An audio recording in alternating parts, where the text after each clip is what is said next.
기도하면 떠오르는 인물이 있습니다. 기도. 우리 지난주 말씀에 엘리야, 또 다윗 이렇게 있지만 성경의 인물 말고 기도하면 떠오르는 인물 누구일까요? 할렐루야. 예. 제 아내가 성경 공부 때 너무 막연한 질문을 하지 말라고 한 소리 했기 때문에 조금 더 구체적으로 말씀드리면 기도 응답하면 떠오르는 분입니다. 성경 인물이 아닌 우리 믿음의 선배들 가운데 기도 응답하면 좋습니다. 제가 원고에 기록된 것을 또 읽을 수 있게 됐어요. 여기서 답이 나오면 이 원고에 있는 것들이 못 읽게 되는데 자, 아직도 생각이 나지 않으신다면 힌트를 드립니다. 5만 번 기도 응답을 받은 분입니다. 이 정도만 알아야 되는데 성도님들의 문제가 아니라 저의 문제겠죠.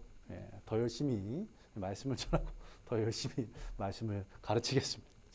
5만 번 기도 응답을 받은 고아들의 아버지라고 불리우는 조지 뮬러. 다 아시면서 저희 설교를 돕기 위해서 입을 닫아주셨는데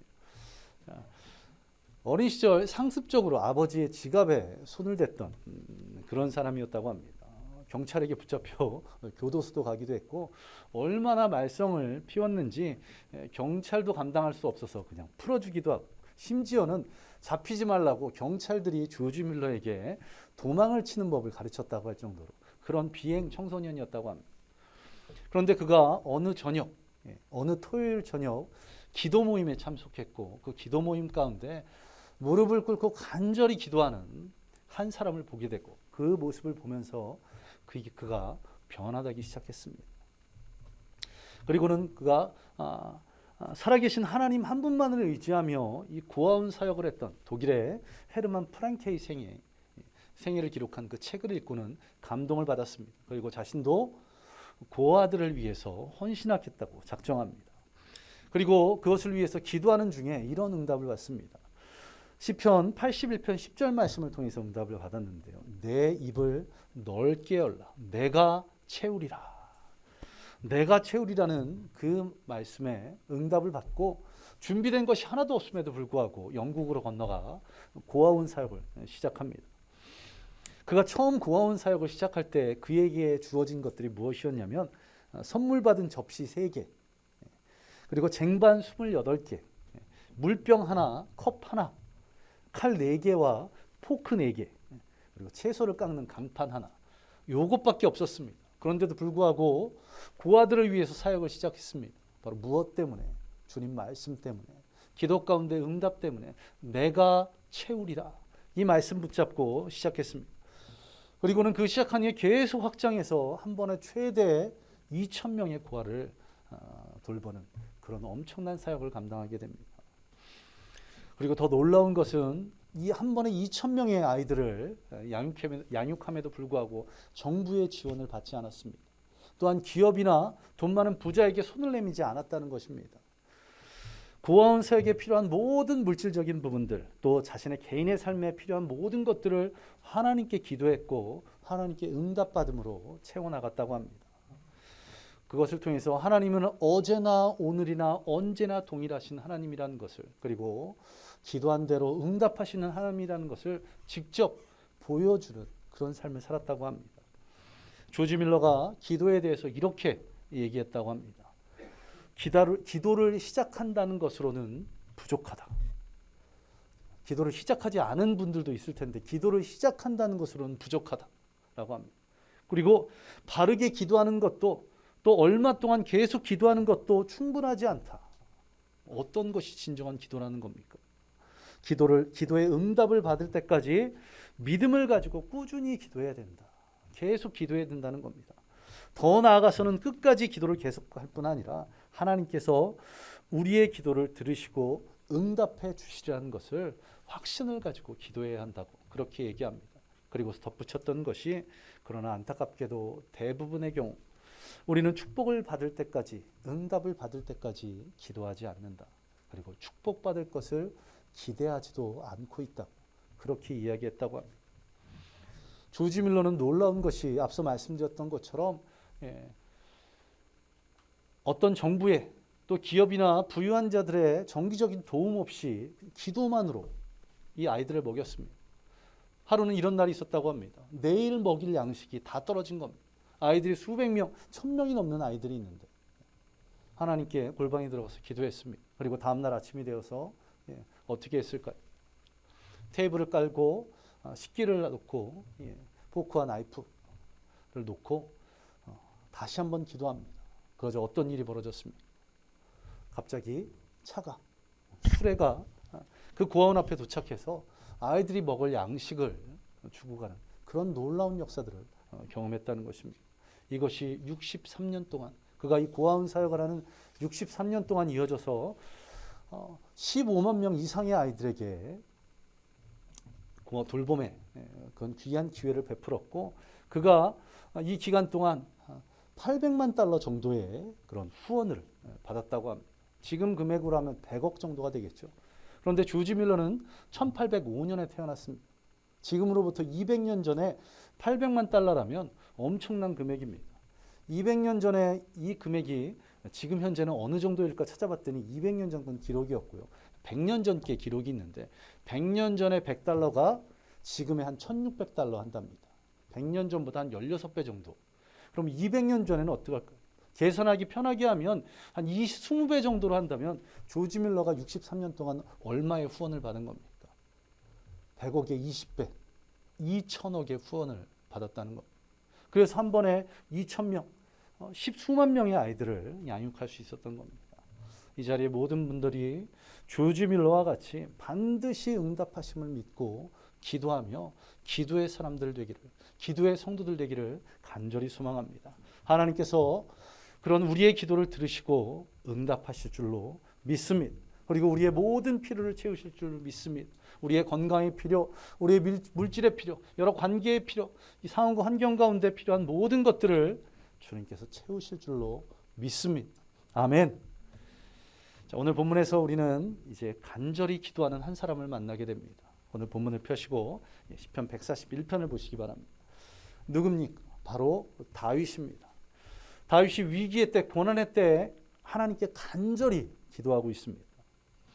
오늘 본문을 포함해서 시편 140편부터 143편까지 이 네 편의 시는 모두 다 다윗이 기록했습니다. 그리고 이 네 편의 시는 동일하게 그가 고난 가운데, 고통 가운데 기록한 것입니다.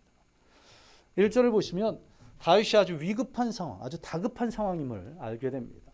속히 내게 오시옵소서. 내 부르짖는 음성에 빨리 귀를 기울여 달라고 그렇게 간절히 기도하고 있습니다.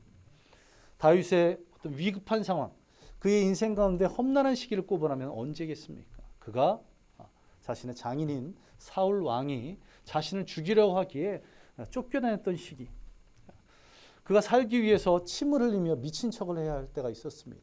또 지금으로 말하면 우리에게는 일본과 같은 계속 자신들을 침략했던 블레셋에 가서 블레셋 왕의 신하의 일들을 감당하기도 했습니다. 아말렉 사람들에게 가족과 모든 재산을 다 뺏긴 적도 있었습니다. 이런 어려움들을 10수년을 경험했습니다. 그 후에도 바세바에게를 범한 문제로 인해서 아들이 죽게 되고 또한 아들 압살롬의 반란으로 도망다녀 있었습니다. 말년에는 인구조사 때문에 백성들 7만 명이 한 번에 죽는 그런 고통을 경험하기도 했었습니다. 성경에서는 구체적으로 말씀하고 있지 않기에 오늘 본문이 어떤 고난의 때인지는 알 수가 없습니다. 그러나 역경, 고난, 환난이 계속되는 가운데서도 하나님께 부르짖고 있습니다. 아주 간급하게 부르짖고 있습니다. 참담함 속에서도 하나님을 바라보고 있는 것입니다. 보통 어떻습니까? 고난에 고난이 더해지면, 고통에 고통이 더해지면 어떻게 됩니까? 될 대로 되라고 자포자기하는 그런 일들이 많은데 다윗은 끝까지 하나님께 시선을 집중하고 있다는 것입니다. 이런 고난의 때 다윗이 어떻게 기도하고 있습니까? 오늘 본문 3절 4절을 보시면 그가 고난의 때에 말과 행동으로 죄를 짓지 않도록 기도하고 있는 것을 보게 됩니다. 3절 4절을 보시면 이렇게 말씀합니다. 여호와여 내 입에 파수꾼을 세우시고 내 입술의 문을 지키소서.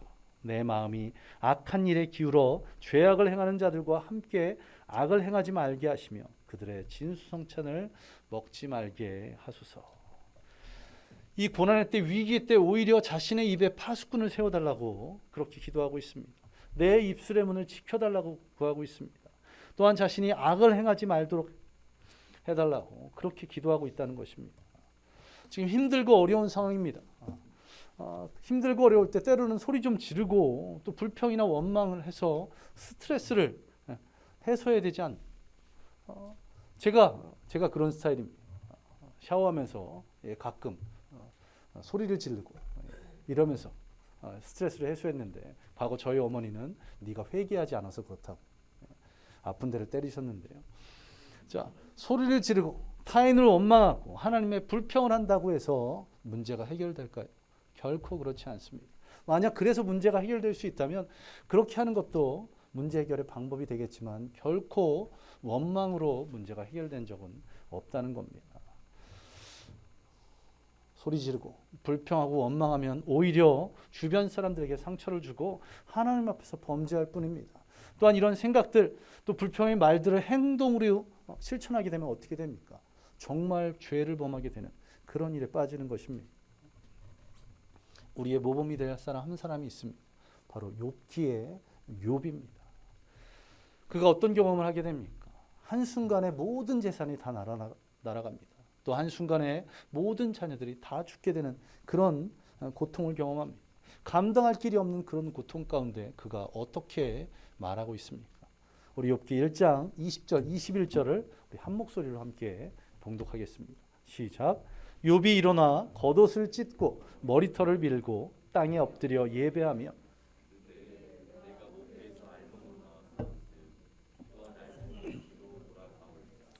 주신 이도 여호와시오 거두신 이도 여호와시오니 여호와의 이름이 찬송을 받으실지니이다 하고, 보통 사람 같으면 땅에 주저앉아 통곡을 하고 있을 그때 욥은 어떻게 하고 있습니까?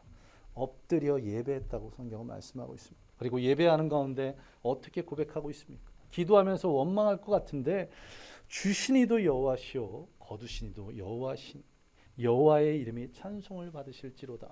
오히려 하나님께 영광을 올리고 있는 모습입니다.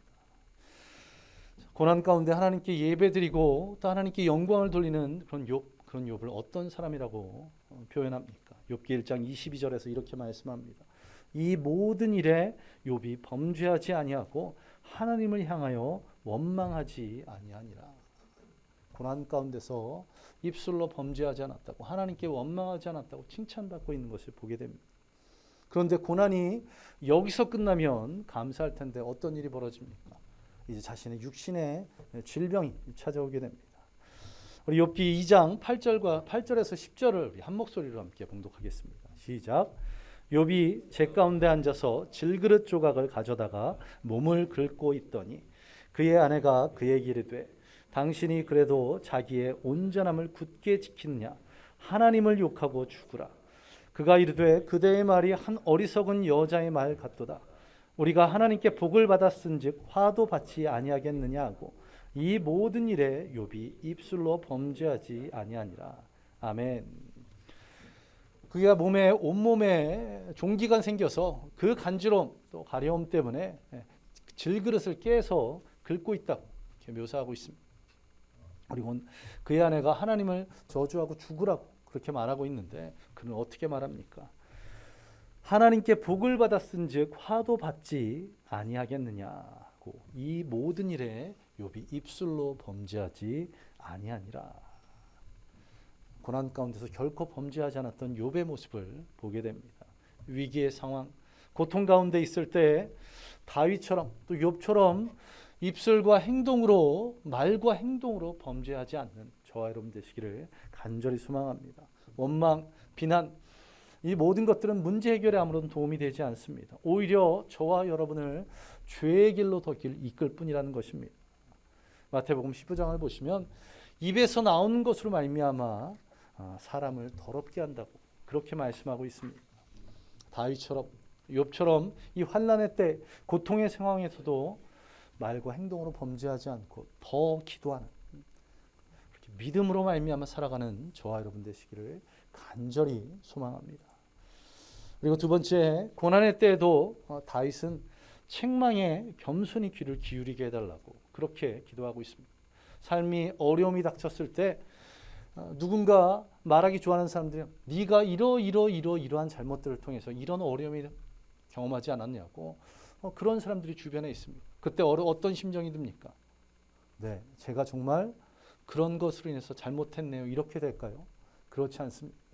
그런 말을 하는 사람들에게 분노가 쏟아지게 되죠. 그런데 오늘 다윗은 어떻게 합니까? 5절 상반절에서 이렇게 말씀합니다. 의인이 나를 칠지라도 은혜로 여기며 책망할지라도 머리에 기름같이 여겨서 내 머리가 이를 거절하지 아니할지라. 의인이 자신을 친다고 말하고 있습니다. 여기서 친다는 것은 무기나 손으로 때리는 것을 말하는 것이 아닙니다. 말로 책망하는 것, 그리고 그 책망으로 바로잡도록 하는 것, 그것을 말합니다. 또 그런 책망을 머리에 기름같이 여기겠다고 그렇게 말하고 있습니다. 머리에 기름, 유대인들은 귀한 손님이 오면 그 머리에 감람유를 바르는 그런 풍습이 있었습니다. 환영한다는 의미죠. 이처럼 이 고난의 때에 누군가 나를 책망할지라도 그것을 오히려 환영하겠다고 지금 다윗은 말하고 있는 것입니다. 어떻게 이럴 수 있을까요? 다윗은 고난을 은혜로 여기기 때문에 그렇습니다. 이 고난을 통해서 하나님의 뜻을 깨달을 수 있기에, 이 고난을 통해서 하나님께서 나에게 무엇을 말씀하고자 하시는지를 깨닫는 기회가 되기에 그 가운데 나를 책망하는 사람들을 오히려 환영한다고 그렇게 표현하고 있는 것입니다. 어려움을 겪고 나니 자신이 얼마나 연약한 사람이었는지, 얼마나 허물이 많은 사람이었는지 그것을 깨닫게 되었다는 것입니다. 시편 119편 71절 한 목소리로 함께 읽겠습니다. 시작. 고난당하는 것이 내게 유익이라. 아멘. 고난당하는 것이 유익이라고 그렇게 말하고 있습니다. 내가 주의 율례들을 이 고난을 통해서 배웠기 때문에, 고난을 통해서 하나님의 말씀을 더 깨닫고 하나님께 더 가까이 나가게 되었다는 것입니다. 그러기에 자신을 책망하는 것, 그것을 은혜로 여기고 그것을 환영한다고 그렇게 고백하는 것입니다. 오늘 본문의 다윗처럼 고난의 때에 원망이나 불평을 하는 것이 아니라 그 고난을 오히려 기뻐할 줄 아는 그런 믿음이 있기를 소망합니다. 고난 가운데 기도함을 통해서 누군가 나에게 이 고난에 대해서 부정적인 말을 할지라도 오히려 그것을 하나님의 말로 들을 수 있는 그런 듣는 귀가 열리는 그런 믿음을 가진 저와 여러분 되시기를 간절히 소망합니다. 그리고 마지막으로 이 다윗은 고난의 때에도 포기하지 않고 끝까지 기도했습니다. 5절 하반절에서 이렇게 말씀합니다. 그들의 재난 중에도 내가 항상 기도하리로다. 항상 기도하겠다고 말하고 있습니다.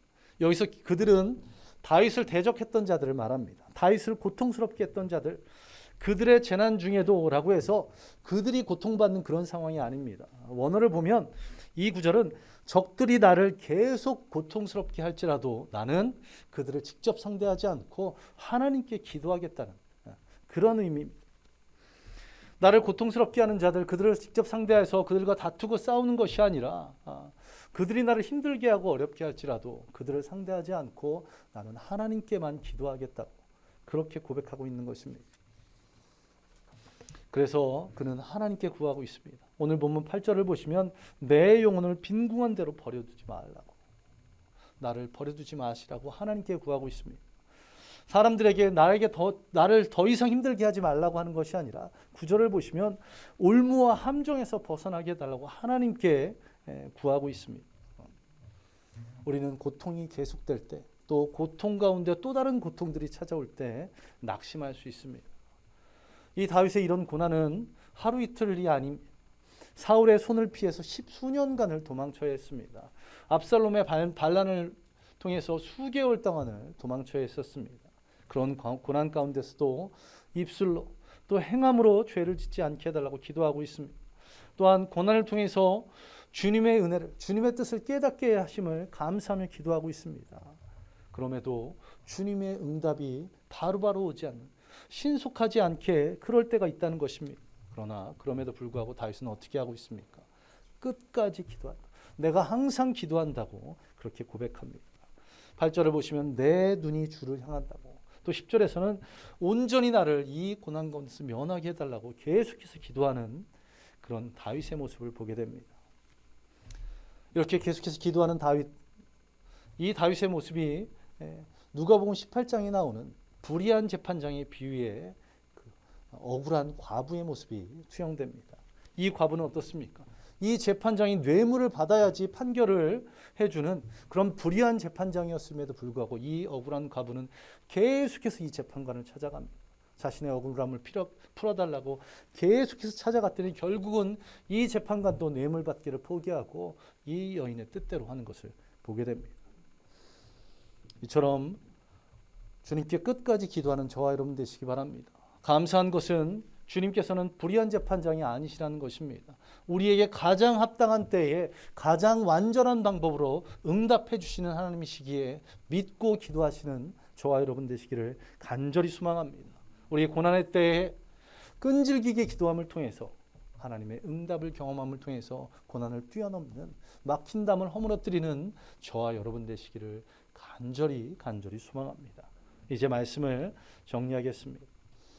앞서 예화의 인물이었던 조지 밀러, 그가 삶 가운데 5만 번을 넘는 그런 기도 응답을 받았기에, 그런 위대한 기도의 사람이었기에 그는 삶 가운데 아무런 고난도 고통도 없었을 것이라고 생각하는 분들이 계십니다. 그런데 고난이 없는 사람이 누가 있겠습니까? 거기다가 정부의 또 기업의 정기적인 후원 없이 수천 명의 아이들을 먹여야 했던 조지 밀러였습니다. 어찌 고난이 없었겠습니까? 그런데 조지 밀러가 이렇게 말했다고 합니다. 여러 번 내가 근심 걱정으로 내 정신이 아니게 되었을 뻔한 경우, 정신이 하나도 없는, 어떤 어려움인지 모르지만 여러 번 그런 어려움들이 있었다는 것입니다. 그런데 나의 영혼이 우리가 알거니와 하나님을 사랑하는 자, 곧 그의 뜻대로 부르심을 받은 자들에게는 모든 것이 합력하여 선을 이루느니라. 이 하나님의 약속의 말씀을 믿었기에 나의 마음은 평안할 수 있었다. 이렇게 말했다고 합니다. 무엇을 믿었기에? 정부의 도움, 기업들의 도움이 아닌 하나님의 약속의 말씀을 믿었기에 고난은 있을지언정 정신이 하나도 없는 그런 상황을 직면했을 때에도 결국 그의 마음이 평안할 수 있었다고 그렇게 고백하고 있습니다. 다윗은 어떻습니까? 고난의 때, 아주 긴급한 위기의 때에도 어떻게 했습니까? 말과 행동으로 범죄하지 않았습니다. 타인을 탓하거나 하나님을 원망하지 않았다는 것입니다. 자신의 허물을 돌아볼 줄 알았고 악에 빠지지 않게 해달라고 간구한 뒤에 어떻게 합니까? 하나님께서 그 고난 가운데 역사하심을 기다렸습니다. 그리고 끈질기게 기도했습니다. 그것을 통해 하나님께 내 마음에 맞는 자라고 칭찬을 받는 그런 다윗이 되었다는 것입니다. 이와 같이 저와 여러분 모두가 기도의 사람 되기를 간절히 소망합니다. 1월 한 달 동안 계속해서 기도에 대해서 말씀을 드렸습니다. 새벽을 깨우며 주님 앞에 나오시기 바랍니다. 그것이 상황 가운데 이루어지지 않는다면 각 가정에서 반드시 시간을 정해놓고 기도하시기 바랍니다. 그 기도함을 통해서 여러분의 삶 가운데 하나님께서 어떠한 응답을 하시는지, 어떠한 역사를 이루시는지를 체험하는, 그래서 기도의 사람, 기도의 성도가 되는 저와 여러분 되시기를 간절히 소망합니다. 우리 함께 기도하겠습니다. 이 시간 기도할 때 하나님, 내 입술을 활짝 열어 기도의 문을 열어주시고 그 기도의 문이 활짝 열려 내가 기도의 사람, 기도의 성도가 되게 해달라고 우리 함께 기도하겠습니다. 기도합니다. 아버지 하나님 간절히 구하오니 내 입술을 열어 주님께 부르짖게 하여 주옵소서. 이 기도의 문이 활짝 열려 아버지, 내가 지금은 기도할 줄 모른다 할지라도 어떻게 기도해야 될지 아버지 감이 잡히지 모릅니다.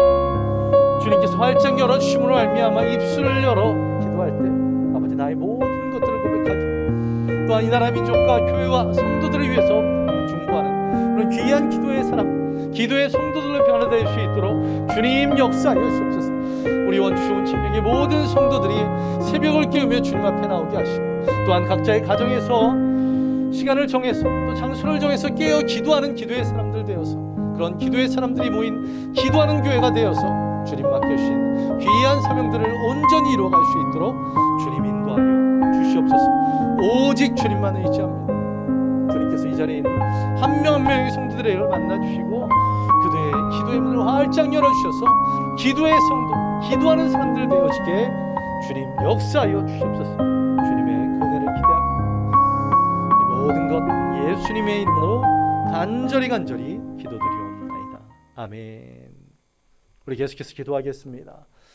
우리가 기도의 사람 되어서 우리가 환난과 어려움이 당했을 그때에도 끈질기게 기도하는 믿음의 성도들이 될 수 있도록, 그 고난의 때에 내가 범죄하지 않게 내가 입술로 또 우리 행동으로 죄를 짓지 않도록 주님 나를 붙들어 달라고, 또한 주변의 책망들을 귀를 기울일 수 알아 그 고난을 통해서 주님의 뜻을 깨달을 수 있도록 끈질기게 기도하는 믿음의 성도들 되게 해달라고 우리 함께 기도하겠습니다. 기도합니다. 아버지 하나님, 오늘 말씀을 생각하며 이 시간 기도합니다.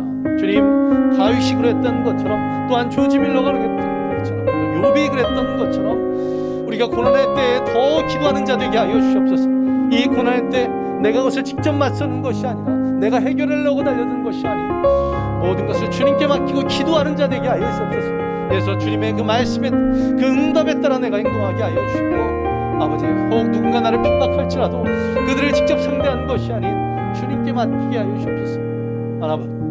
아버지 하나님, 이 고난을 통해서 주님의 뜻을 깨달아 알게 원합니다. 고난을 통해서 나에게 말씀하고자 하신 것이 무엇인지 그것을 깨달을 수 있도록, 아버지 하나님, 누군가 책망할지라도, 누가 어떤 말을 할지라도 아버지 하나님, 그것을 기꺼이 받아들일 수 있는, 오히려 환영할 수 있는 그런 믿음 주시옵소서. 아버지 하나님, 이러한 믿음으로 끝까지 기도함을 통해서 우리가 고난 가운데 승리하게 하시고 그 가운데 우리에게 뜻하신 바를 말씀하시는 주님을 경험할 수 있도록 주여 인도하여 주시옵소서. 우리 모든 성도들이 고난에 기도하는 성도들에게 주님 인도하여 주시옵소서.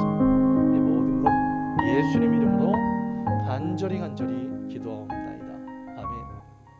아버지 하나님, 감사드립니다. 오늘도 이 예배 가운데 우리와 함께하여 주셔서 찬양으로 또 기도로 또 말씀으로 은혜를 경험하게 하시니 감사드립니다. 오늘 이 예배를 통해서 우리 모든 성도들이 기도하는 성도들 되기 원합니다. 각자의 가정에서 또 교회에서 주님 앞에 간절히 기도함을 통해서 기도의 사람들 되어서 환난의 때, 고난의 때 그것을 오히려 주님의 뜻으로 또 주님을 더 깨달아가는 귀한 시간으로 여기며 고난 가운데 승리하는 믿음의 성도들, 기도의 성도들 되게 주님 역사하여 주시옵소서.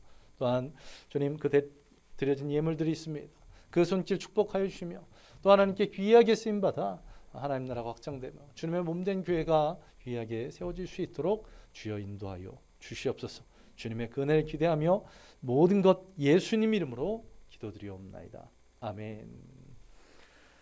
이제는 우리 주 예수 그리스도의 은혜와 무한하신 하나님의 사랑하심과 성령님의 함께하심과 충만하게 하심이 오늘 기도의 사람으로 살기로 작정한 모든 성도들 머리에 임하기를 예수 그리스도의 이름으로 간절히 기도하옵나이다. 아멘. 아멘.